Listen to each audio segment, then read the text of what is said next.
Classe égale à HRL. Jamel Debbouze n'avait que 14 ans lorsqu'il a perdu l'usage de son bras, happé par un train. Depuis ce jour, il ne cesse de faire preuve d'adversité.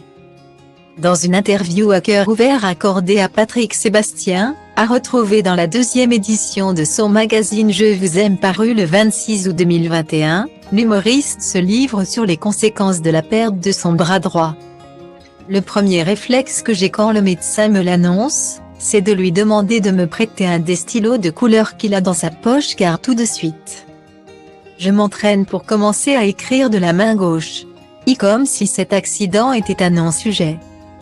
Finalement il ne fallait pas que ce soit un sujet, s'est souvenu Jamel Debbouze.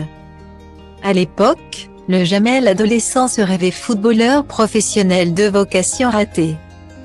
Tout ça à cause de mon ménisque. Sinon j'aurais fait une carrière internationale. Blague-t-il. S'il n'a pas brillé avec un ballon, Jamel Debbouze peut être fier de sa grande carrière dans le divertissement. Depuis mon accident, tout ce que je vis c'est du bonus, du sursis, sourit-il.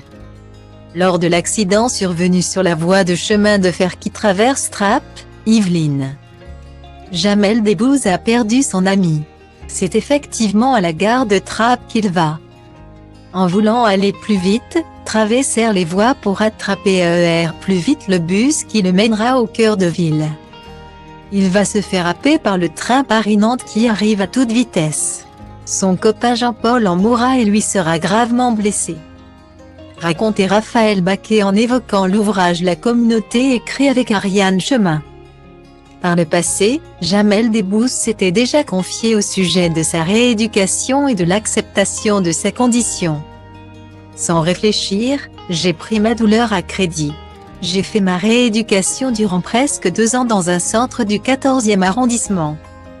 Et j'ai vu des gens qui ne pouvaient s'exprimer qu'avec leurs paupières. Là, je me suis senti très bien. Très en forme. J'étais heureux de vivre, je n'étais plus handicapé, se rappela-t-il auprès du Parisien.